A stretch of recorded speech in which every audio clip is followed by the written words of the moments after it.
ಗ್ರಾಮಕ್ಕಿಲ್ಲದ gram ಒನ್ಗಳು ತೀರ್ಥಹಳ್ಳಿಯಲ್ಲಿ Thirthahalli ಒನ್ಗಳಾಗಿವೆಯೇ? ಸರ್ಕಾರದ gram one ಯೋಜನೆಯ ಮೂಲ ಉದ್ದೇಶವೇ ಗ್ರಾಮೀಣ ಜನರಿಗೆ ಅಗತ್ಯವಾದ ಸರ್ಕಾರಿ ಸೇವೆಗಳನ್ನು ಅವರದ್ದೇ ಗ್ರಾಮದಲ್ಲೇ ಸುಲಭವಾಗಿ, ವೇಗವಾಗಿ ಹಾಗೂ ಕಡಿಮೆ ವೆಚ್ಚದಲ್ಲಿ ಒದಗಿಸುವುದು. ಜನರು ದಾಖಲೆಗಳು, ಅರ್ಜಿಗಳು ಹಾಗೂ ವಿವಿಧ ಸೇವೆಗಳಿಗಾಗಿ ತಾಲೂಕು ಕೇಂದ್ರಗಳಿಗೆ ಅಲೆದಾಡಬೇಕಾದ ಪರಿಸ್ಥಿತಿಯನ್ನು ಕಡಿಮೆ ಮಾಡುವುದೇ ಈ ಯೋಜನೆಯ ಪ್ರಮುಖ ಗುರಿ. ಆದರೆ ತೀರ್ಥಹಳ್ಳಿ ತಾಲೂಕಿನಲ್ಲಿ ಈ ಉದ್ದೇಶಕ್ಕೆ ವಿರುದ್ಧವಾಗಿ ಕೆಲ ಗ್ರಾಮ್ ಒನ್ ಕೇಂದ್ರಗಳು ನಿಜವಾದ ಗ್ರಾಮಗಳಲ್ಲಿ ಇರಬೇಕಾದರೂ ಅವು ತೀರ್ಥಹಳ್ಳಿ ಪಟ್ಟಣದೊಳಗೆ ಕಾರ್ಯನಿರ್ವಹಿಸುತ್ತಿವೆ ಎಂಬ ಗಂಭೀರ ಆರೋಪಗಳು ಕೇಳಿಬರುತ್ತಿವೆ.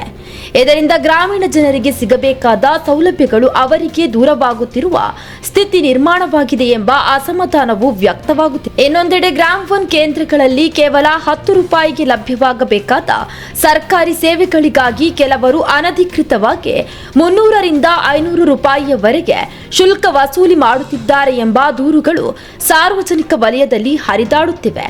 ಇದರಿಂದ ಬಡ ಹಾಗೂ ಸಾಮಾನ್ಯ ಜನರು ಹೆಚ್ಚುವರಿ ಆರ್ಥಿಕ ಭಾರವನ್ನು ಹೊರುವಂತಾಗಿದೆ ಎಂಬ ಆರೋಪವು ಕೇಳಿಬರುತ್ತಿವೆ. ಹಾಗಾದರೆ ಗ್ರಾಮಗಳಿಗಾಗಿ ರೂಪಿಸಲಾದ ಗ್ರಾಮ್ ಒನ್ ಕೇಂದ್ರಗಳು ಪಟ್ಟಣದತ್ತ ಸ್ಥಳಾಂತರಗೊಂಡಿದ್ದು ಹೇಗೆ? ಈ ರೀತಿಯ ಸ್ಥಳಾಂತರ ಮತ್ತು ಶುಲ್ಕ ವಸೂಲಿ ನಿಜವಾಗಿಯೂ ನಿಯಮ ಉಲ್ಲಂಘನೆಯಾಗಿದ್ದರೆ ಸಂಬಂಧಪಟ್ಟ ಅಧಿಕಾರಿಗಳು ಇದನ್ನು ಗಂಭೀರವಾಗಿ ಪರಿಗಣಿಸಿ ಕ್ರಮಗಳನ್ನು ಕೈಗೊಳ್ಳುವುದಿಲ್ಲವೇ ಎಂಬ ಸಾಮಾನ್ಯ ಪ್ರಶ್ನೆ ಸಾರ್ವಜನಿಕರಲ್ಲಿ ಮೂಡಿದೆ.